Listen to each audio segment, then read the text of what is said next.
Hello students, class 10 chemistry class में आपका स्वागत है।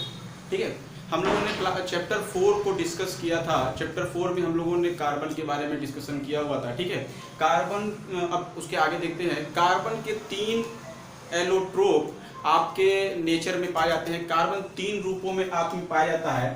पहला है डायमंड, दूसरा है आप ग्रेफाइट और तीसरा है कार्बन 60 या फिर बकमिलिस्टर फ्लोरेंस। ठीक है, ये 3 रूप में कार्बन आपको मिलता है। पहला है आपका डायमंड। ठीक है, डायमंड आप जानते हैं कि डायमंड में जब लाइट पड़ती है तो डायमंड ग्लो करने लगता है। ठीक है, मतलब इसमें लाइट को रिफ्लेक्ट करने की इसकी टेंडेंसी बहुत ही अच्छी होती है और जितना बढ़िया रिफ्लेक्शन करता है उतना ही बढ़िया डायमंड माना जाता है। अगर इसकी हम लोग स्ट्रक्चर की बात करें तो इसमें हमारा जो कार्बन है वो कार्बन परफेक्ट टेट्राहेड्रल स्ट्रक्चर में अरेंज रहता है। जितने भी कार्बन रहते हैं ये सब परफेक्ट टेट्राहेड्रल स्ट्रक्चर में अरेंज रहते हैं, कह सकते हैं इस तरह। ठीक है, और इनके जो एंगल है वो 109 डिग्री 28 मिनट ही होंगे। ठीक, इस तरह के कार्बन जब परफेक्ट टेट्राहेड्रल स्ट्रक्चर में आए रहते हैं तो उनका बॉन्ड स्ट्रक्चर बहुत बढ़िया होता है। उनको तोड़ना उतना ही ज्यादा मुश्किल होता है, मतलब इस बॉन्ड को तोड़ना उतना ही ज्यादा मुश्किल हो जाएगा। और जैसे ही आप सोचें कि इस बॉन्ड को हम कितने भी तोड़े तो उसका मेल्टिंग पॉइंट और बॉइलिंग पॉइंट भी बहुत हाई हो जाता है। डायमंड का मेल्टिंग पॉइंट और बॉइलिंग पॉइंट भी बहुत हाई हो जाता है। इसीलिए डायमंड आपका हार्डेस्ट मटेरियल है। डायमंड सबसे ज्यादा हार्ड मटेरियल है। दूसरा, इसकी सॉल्युबिलिटी सिंपल उसमें सॉल्युबल नहीं होता है। ठीक है, इसकी सॉल्युबिलिटी नहीं होती है। इसका मेल्टिंग पॉइंट बॉइलिंग पॉइंट बहुत हाई होता है।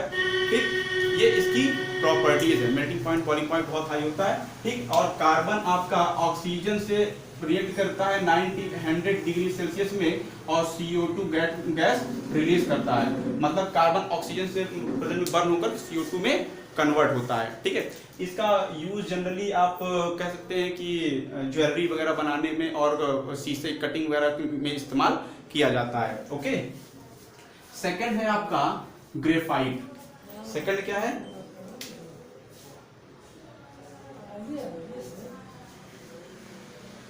ग्रेफाइट। ठीक है, ग्रेफाइट आपका कार्बन का सेकंड एलोट्रोप है और ग्रेफाइट जो है वो आपको हेक्सागोनल क्लोज्ड पैक स्ट्रक्चर बनाएगा। मतलब हेक्सागन के फॉर्म में आपको इसके मिलेंगे। ठीक है, ओके, ठीक है, हेक्सागन के फॉर्म में मिलेगा और हर एक हेक्सागन जब पूरा एक लेयर्ड फॉर्म में रहेगा, हर हेक्सागन लेयर फॉर्म में मिलेगा, मतलब ऐसे। ठीक है, ये एक लेयर हो गई, ये दूसरी लेयर हो गई। ठीक है, तो इसमें देखिए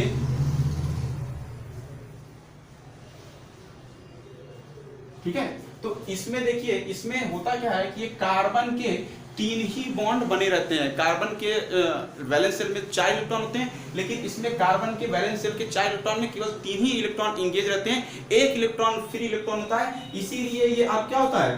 conductor. It is a very good conductor of electricity. Graphite is a very good conductor of electricity as well as heat. ठीक है, सिंपली इस यहाँ पर देखिए 4 बॉन्ड बनने चाहिए, 3 बॉन्ड बनता है, 1 इलेक्ट्रॉन फ्री रहेगा। इसी वजह से क्या होता है, ये आपका कंडक्शन शो करता है। इसी वजह से क्या कहता है? कंडक्शन शो करता है। ठीक, और ये आपका 600-700 डिग्री सेल्सियस में बर्न होकर के आपका CO2 गैस में कन्वर्ट हो जाता है। ठीक है, आप पेंसिल वगैरह इस्तेमाल करते हैं, इसका इलेक्ट्रोड वगैरह बनाते हैं। ठीक है, इलेक्ट्रोड वगैरह बना लेते हैं, पेंसिल वगैरह बनाते हैं, इसका इस्तेमाल किया जाता है। ओके, थर्ड है आपका carbon 60। Carbon 60 buckminster fullerene. Carbon 60 buckminster fullerene में इसमें आपका 12 पेंटागनल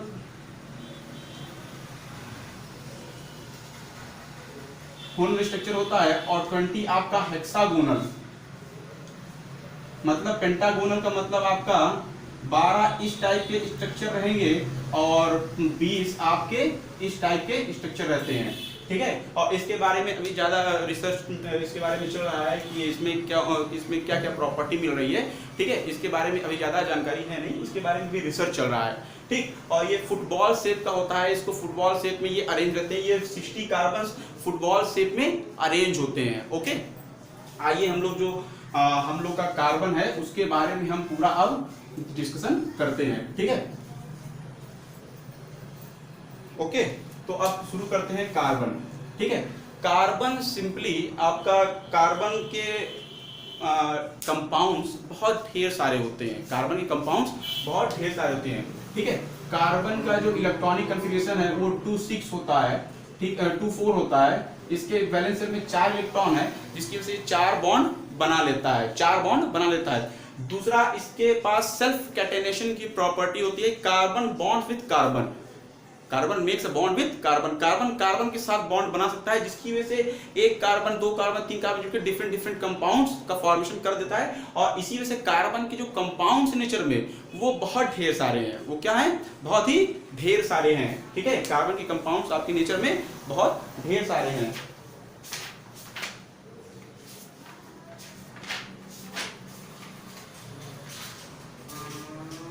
ठीक है, कार्बन कंपाउंड्स आपके नेचर में बहुत ढेर सारे हैं। ठीक, सिंपली हम लोग कार्बन के कुछ कंपाउंड पढ़ते हैं, जिसमें कार्बन और हाइड्रोजन के कॉम्बिनेशन से कुछ कंपाउंड का फॉर्मेशन बनता है, जिसको हम लोग कहते हैं हाइड्रो कार्बन। ठीक है, क्या कहते हैं? these are the compound of carbon with hydrogen। ठीक है, main constituent particle in hydrocarbon is carbon and hydrogen। ठीक है, ये आपके 3 तरीके के होते हैं, 3 हाइड्रोकार्बन मेनली आपके होते हैं। पहला है आपका एल्केन, दूसरा है आपका एल्कीन, और तीसरा है आपका एल्काइन।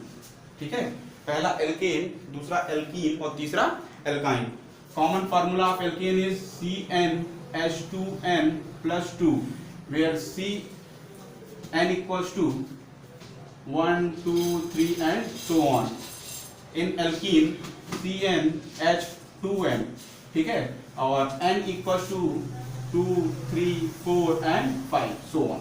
ठीक है, इसका फॉर्मूला होता है CnH2n-2 and n equals to 2, 3, 4, 5 and 6 so on। ठीक है, ये इनके कॉमन फॉर्मूले हैं। ठीक है, एक एक करके हम लोग सब लोग डिस्कस करते हैं, एक एक करके हम लोग सभी का देखते हैं। पहले एल्केन देख लेते हैं, पहले हम लोग एल्केन के बारे में डिस्कस कर लेते हैं।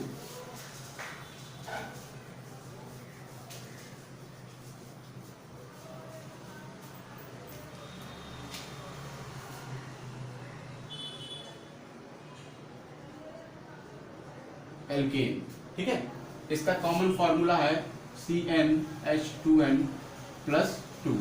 ठीक, तो इसका अब n इक्वल्स टू 1, 2, 3, 4 अगर रखा जाए तो पहला मेंबर है CH4, दूसरा है C2H6, C3H8, C4H10, C5H12 and so on. ठीक है, तो ये इनके जो है प्रायर मेंबर है, जो शुरुआत के मेंबर हैं। ठीक, ये आपके एल्केन के शुरुआत के मेंबर हैं।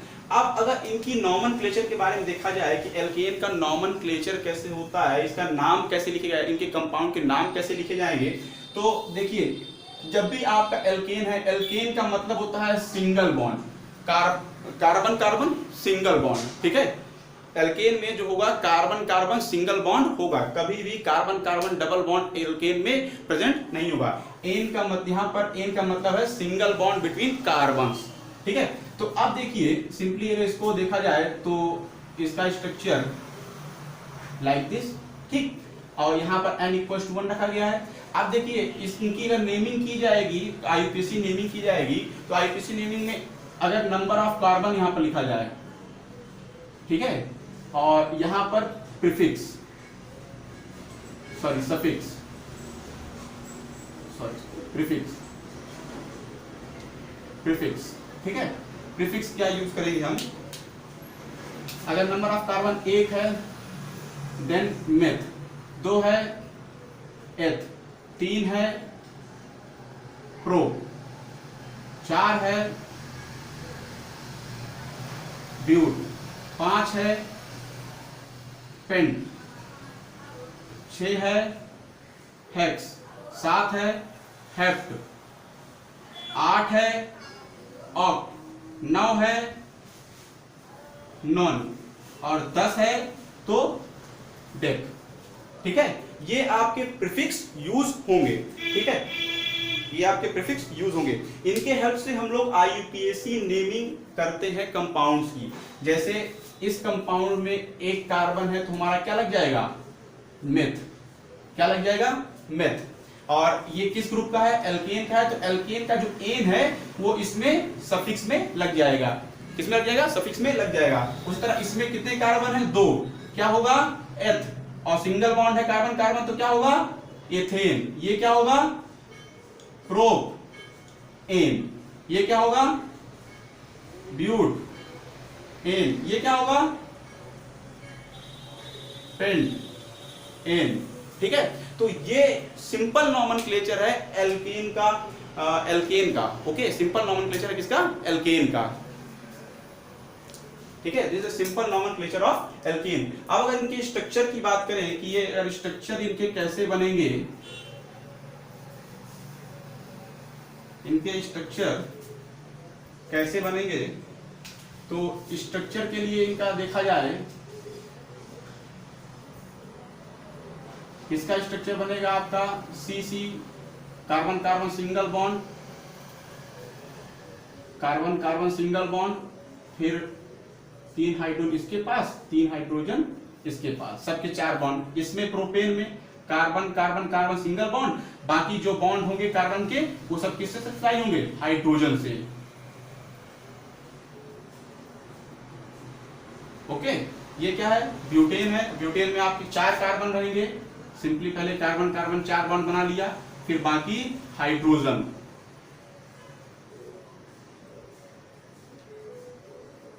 ठीक है, ये आपके क्या हो गए, ब्यूटेन। इस तरह हम लोग सिंपल इनका स्ट्रक्चर डेवलप करते हैं। ठीक है, इनका स्ट्रक्चर डेवलप करते हैं। यहाँ पर स्ट्रक्चर है, यहाँ पर आपका सिंपल फार्मूला फॉर्म में, केमिकल फार्मूला फॉर्म लिखा है, ये स्ट्रक्चरल फॉर्म में लिखा गया है। ठीक है, इनको हम लोग सिंपली इस कंपाउंड्स को जो इथेन है उसको CH3 लिखते हैं। ये कंडेंस फॉर्म हो गया, इसका फार्मूला होगा CH3 CH2 CH3।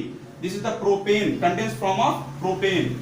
ये क्या है, CH3 CH2 CH2 and CH3। This is the condense form of butane. Okay students, हम लोगों ने आज सिंपल नॉमेनक्लेचर देखा है एल्केन का। ओके, नेक्स्ट उसमें हम लोग एल्कीन और एल्काइन के बारे में डिस्कस करेंगे। Okay, thank you.